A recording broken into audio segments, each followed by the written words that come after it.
I'm at the airport in Baltimore. I'm awaiting the long flight that will take me to Jakarta, the capital of Indonesia. From there, I'll catch a small plane that will take me to Banda Aceh on the island of Sumatra, my destination. As I'm waiting, my thoughts go back to the earliest memories that have brought me to this moment. It was December 26, 2004. I was enjoying the Christmas holidays with my family in Jersey City, New Jersey, when I heard the news. A 9.1 underwater earthquake had occurred off Banda Aceh. It sent tidal waves over the coastal communities of 14 countries. Before it was done, 250,000 people would be killed. I knew instinctively that I had to go to headquarters in Baltimore. An experience like this was part of the core mission of Catholic Relief Services, the group that I worked for. I was on the executive team. I prepared to go. When I got to Baltimore and headquarters, the CEO and several communication people were already at work, answering questions of media and donors and CRS people from different parts of the world. Niceties were dispensed with quickly. And I was invited as a Catholic priest in a Catholic agency to get into my clerical garb and answer the questions that media would present. I know they would come. Did we have anybody on the ground they could talk to? Was there some local person that we might direct them toward? Did we have some sense of the devastation? What was CRS going to be and do rather? And what was the Catholic community responding?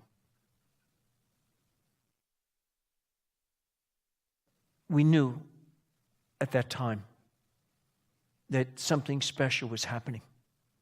In fact, CRS had not experienced anything like this since the Ethiopian famine in the 1960s. All kinds of experts were going to be needed. Experts that had particular expertise in food distribution and housing. Those also that will help with trauma or health needs. Very fascinating, some of the things that you remember from a moment like that. The system that collected donations was overwhelmed and crashed. Young boys came on bicycles to offer their allowances to help those that had survived.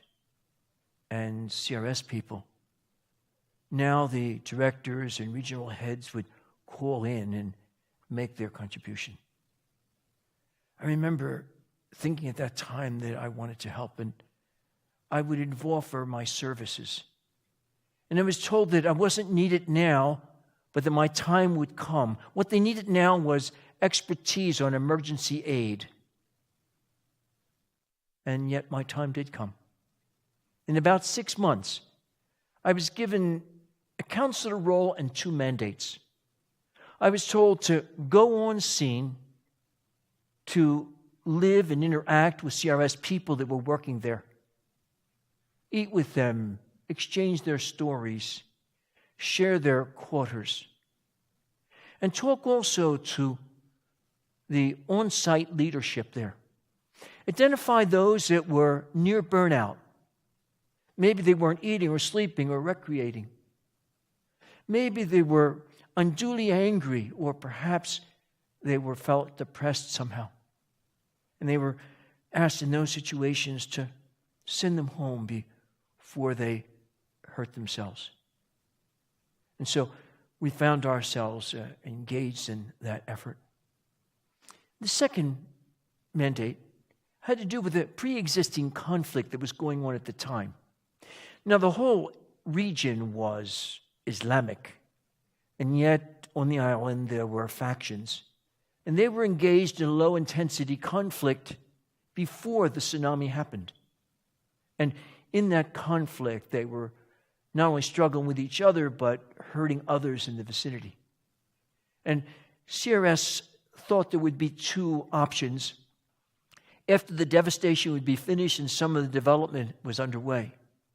Namely, they thought, first of all, that people might, during that interim time, gather weapons and materials and simply take up the war again.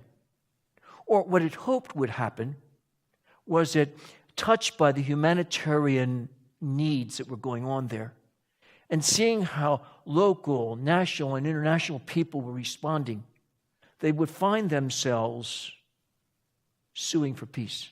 CRS, of course, wanted to help that aspect of it. I had been with CRS for 4 years when the tsunami occurred. I had been on the peacebuilding team and counselor to the president. And so I had seen practically every major humanitarian effort that CRS was involved in. And yet nothing had prepared me for what I was about to encounter. 30-foot waves had piled up massive piles of dirt and sand. They had become the burial grounds for people and animals and anything else that was in the way of these waves. I saw a boat perched precariously on a housetop. I saw also palm trees. Some of them were still standing. They had incredibly high watermarks on them. And of course, there were the stories of the people that were there, and also those that had come to help. Stories were told over and over again, somehow thinking that maybe the burden would be lifted if they could tell the story. I found myself also kind of wondering about this as I thought about it. But what I remember most is a helicopter trip that I took down the devastated coast of Sumatra going south. We flew low, and the silence was eerie below. I could see the skeletons of houses and all kinds of vehicles turned over in all kinds of twisted ways. But it was the silence that struck you, with one exception. That was the relentless waves, as though somehow mocking us, mere mortals. I remember when I got back, people would ask me what I saw. Well, it was Christmas time, and I guess I had the imagery in my mind of train platforms with all the houses and buildings and people walking about. And it was like some mischievous child had picked it up and shaken it so that the trains and everything else were kind of overtoned. It's funny how one personalizes moments like this. And my thoughts are rather macabre. I remember that someone took a picture of me. And that picture, I'm sure they thought, well, let's look on a nice promotional piece. And I remember thinking that no, it belonged into my obituary card at the time of my death, so that people would know that I had been here as part of this awful experience. In terms of fulfilling the mandates, CRS wanted to enter into the conflict in some small way to see how it might help. I remember two things from that time. One had to do with a story that I learned in a campfire as we sat of an evening. One of the people had said they heard about this madrasa, this Islamic school, that would not accept CRS donation of food. And yet they had received many orphans, and so they were puzzled by this. And I was too. But I asked someone if I could have tea maybe with the principal. And it was agreed that I would. Arrangements were made. I sat the principal, And I told him the stories.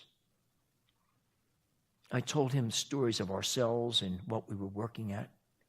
And he told me back that if he received this food, it would be troublesome for him and affront to the Islamic community.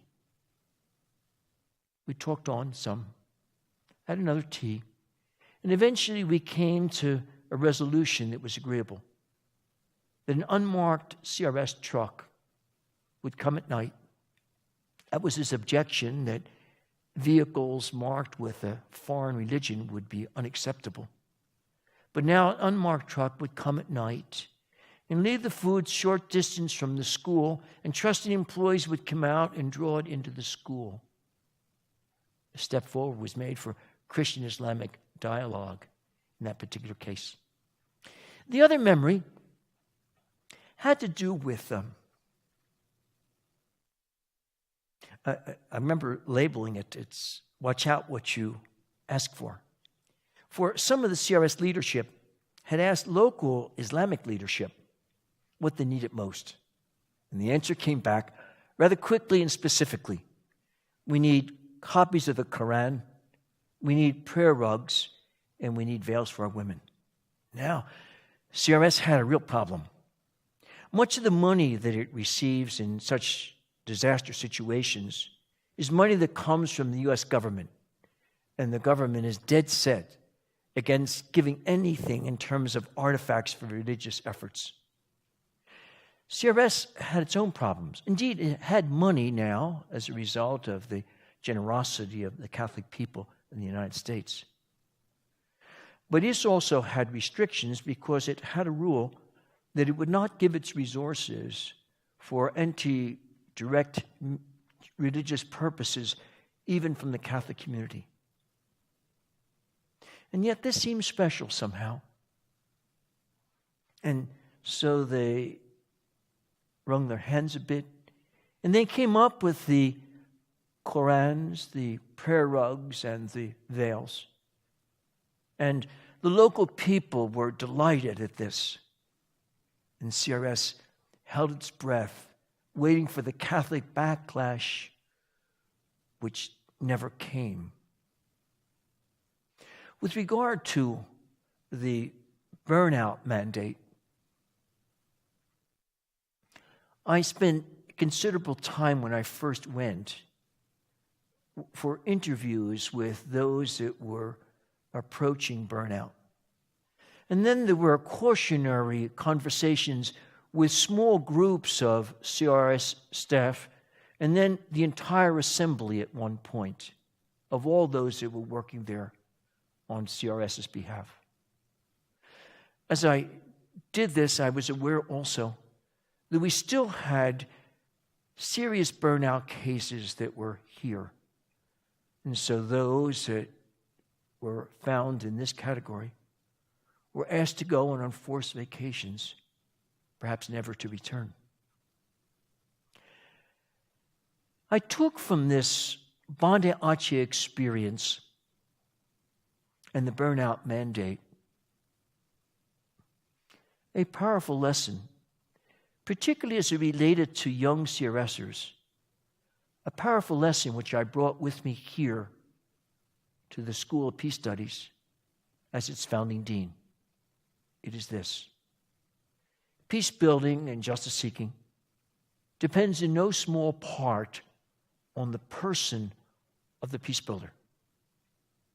Oh, indeed, we have to learn the theory and practice of analysis, the difficult tasks of conflict resolution, and what it means to address social injustices. But other resources are needed, hinging, dare I say, on one's spirituality. Spirituality is understood here as the ongoing search for the values that guide one's life. Search for the ongoing values that guide one's life. The truth is, one doesn't really make a choice about one's spirituality. One has it, like it or not. The trick is to become self-conscious about your spirituality, to shape it, to help it grow, to become sensitive to yourself and to others, so that when you face conflict, you will be better prepared. Remember, too, that this is not the end of work for you. You are not the person that you will become. As you enter new conflict situations and do so consciously, you will hear and reflect upon new conflict situations, and you will grow and change as a result of that. If you become self-consciously including your spirituality in your formation as a peace builder, at least two things will happen. One is there'll be a practical payoff, and second of all, there'll be something of symbolic significance in terms of the payoff. You will have new rich resources that will help you face the conflict that you will deal with and to be a better peace builder. With regard to the symbolic significance, particularly if you're going to travel to other parts of the world, you'll find people who are largely spiritual and oftentimes religious. And so you'll be assigned to them, and they will read you in a different way than they would otherwise. Let me say it briefly in a few words. A peace builder or justice seeker is what you do.